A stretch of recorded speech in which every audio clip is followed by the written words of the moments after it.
জুলাইয়ের ভর্তা ভাজি নিয়ে সুবিধা ভোগ নিয়ে চলছে সমাজে নানান রকম কথা। এরা জুলাই নিয়ে ব্যবসা করছে, এরা জুলাইকে বিক্রি করছে, এই ধরনের কথায় সয়লাভ। জুলাইকে সমালোচনা করে ক্ষতি করতে না পেরে এখন জুলাইপন্থীদের সুবিধাভোগী হিসেবে উপস্থাপন করতে চাইছে এদেশের মিডিয়া। এখন কয়েকজন সাংবাদিক, দীপ্তি চৌধুরী, আপনার কালচারাল অঙ্গনের লোক, জুলাইয়ের পক্ষ বিপক্ষ নিয়ে নানান কথা উঠেছে। তারা অনেকেই জুলাইয়ের সুবিধাভোগী। ভর্তা ভাজি খেয়ে এখন তারা ঢেকুর গিলছে। এই ঢেকুরে আরামে তাদেরকে এখন শয়তান পেয়ে বসেছে। আপনারা খুব ভালো করে জানেন, জুলাইয়ের এই আন্দোলনে হাসিনাকে তাড়াতে পারলেও এখনও মিডিয়ার ফ্যাসিবাদ তাড়াতে পারে নাই। এই দীর্ঘ 2 বছর যাবৎ মিডিয়ার ফ্যাসিবাদের বিরুদ্ধে লড়তে গিয়ে জুলাইপন্থীদেরকে হিমশিম খেতে হচ্ছে।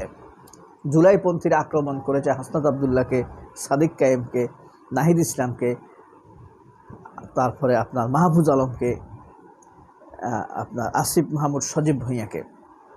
সন্তোষী গতকাল 1 জুলাই শুরু হওয়ার পর কালচারাল অঙ্গনের কয়েকজন লোক জুলাইকে নিয়ে খুব বিশ্রীভাবে উপস্থাপন করার চেষ্টা করেছে। আবার এসবের মারাত্মক রকম প্রতিবাদও হচ্ছে। জুলাই কিন্তু একটা বড় বিষয়, মারাত্মক বিষয়, অনেকের জীবনকে সততার সাথেই বদলে দিয়েছে, সুন্দর করে দিয়েছে, সেটাকেও ফ্রেমিং করার চেষ্টা করা হচ্ছে।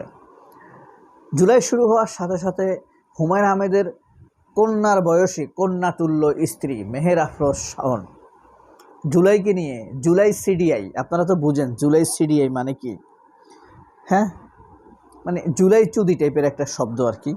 মেহের আফরোজ শাওন মেয়ে হয়েও এই বিশ্রী শব্দটা ব্যবহার করে জুলাইকে নোংরাভাবে ফ্রেমিং করার চেষ্টা করেছে। মেহের আফরোজ শাওন সেখানে লিখেছে, মন ভালো থাকলে, মন খারাপ থাকলে খুব অস্থির হয়ে লেখা যায় জুলাই সুদি বা জুলাই সিডিআই। মন ভালো থাকলে হাহা করেও লেখা যায় জুলাই সিডিআই। 1 জুলাই আমার মন খুব ভালো, আজকে আমি জানাচ্ছি জুলাই সিডিআই। এভাবেই জুলাইকে সে অপমান করেছে। এটাকে কাউন্টার দিতে গিয়েই দীপ্তি চৌধুরী কয়েকজন জুলাই কন্যার মধ্যে একজন হিসাবে যাকে ফ্রেমিং করে, যদিও একটা মাত্র অনুষ্ঠানে তার সাথে বিতর্ক হয়েছিল বিচারপতি মানিকের সাথে, এই ব্যতীত জুলাইয়ের জন্য তার আর কোনো অবদান নেই, কিন্তু মানুষ তাকে গ্রহণ করেছে, বিশ্বাস করেছে, এটা হইল কথা। কিন্তু দীপ্তি চৌধুরীকে বিএনপির লোকেরা মোটেই দেখতে পারে না। কারণ কি জানেন? রাকিবকে তার পড়াশোনা নিয়ে, তার পেশাদারিত্ব নিয়ে, তার বয়স নিয়ে, তার সাবজেক্ট নিয়ে, ছাত্রত্ব নিয়ে প্রশ্ন করেছিল দীপ্তি চৌধুরী। এই দীপ্তি চৌধুরী এই পোস্টটি দিয়েছিল। এখানে দীপ্তি চৌধুরী শাওনকে উদ্দেশ্য করে লিখেছে, এরপরে দীপ্তি চৌধুরীকে আবার অপমান করেছে, সেটা বলবো।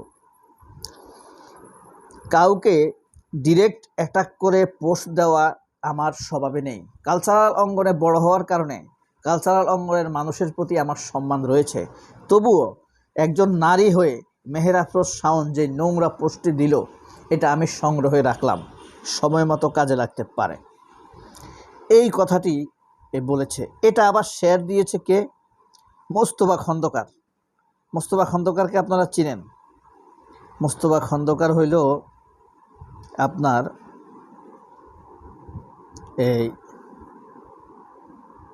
এই লোক।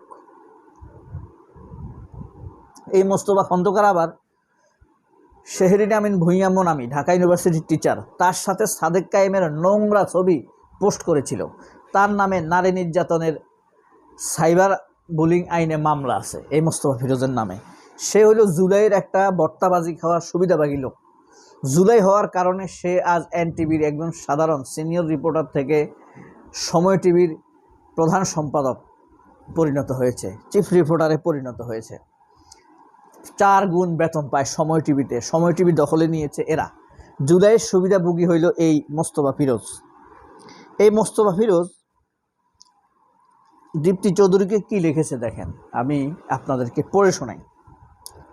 আজীবন শাইখ সিরাজের 5 আটা দীপ্তি চৌধুরী এখন নিজেকে নিরপেক্ষ সাজার এই চেষ্টা আপনাকে সময় টিভিতে নিষিদ্ধ করা হয়েছে। অর্থাৎ মোস্তফা ফিরোজ বলছে দীপ্ত টিভি সময় টিভিতে নিষিদ্ধ, এই দীপ্তি চৌধুরী সময় টিভিতে নিষিদ্ধ।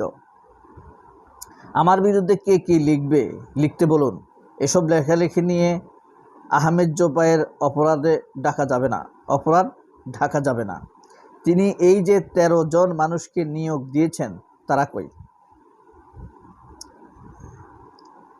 আহমদ জোবায়ের হইল সময় টিভির সিইও, অথচ আমি নিয়োগ পাইনি। তুষার আবদুল্লাহ সেই চোখে কোনো সাংবাদিককেই না, মানে তুষার আবদুল্লাহ কোনো সাংবাদিকই না। তো দীপ্তি চৌধুরীকে টানতে গিয়ে তিনি এসব কথা বলেছেন।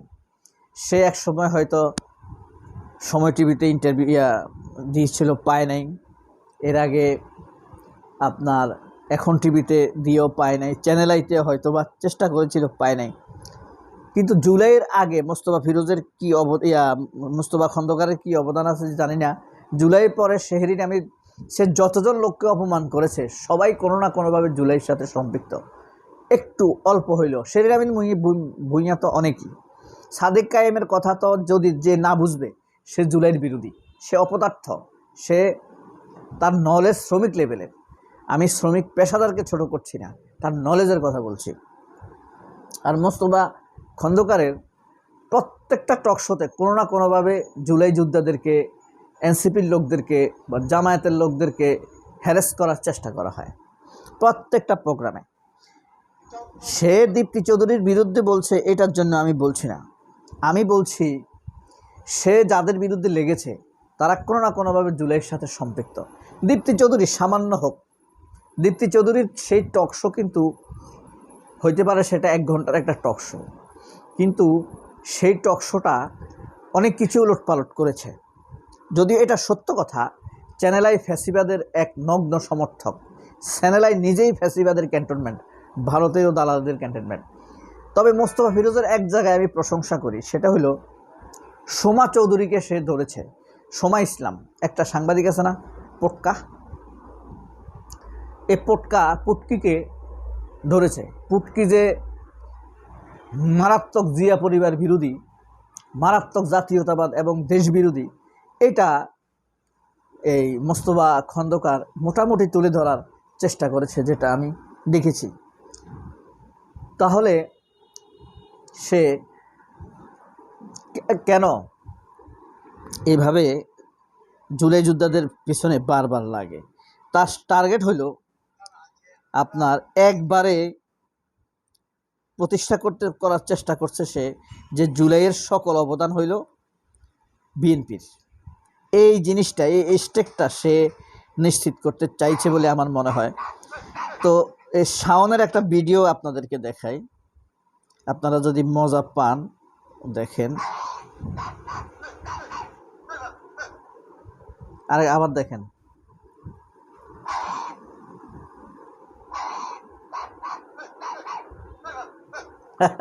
কুত্তার মতো খেউ দিচ্ছে শাওন।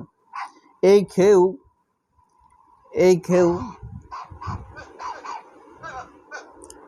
গেউ এখন সে করছে বাংলাদেশের জুলাই আন্দোলনকে নিয়ে। সেই যে 2 বছর ধরে গেউ করছে, হুমায়ুন আহমেদের আত্মার কি খবর কে জানে। সবাই অনেক ভালো থাকবেন। আল্লাহ হাফেজ, আসসালামু আলাইকুম।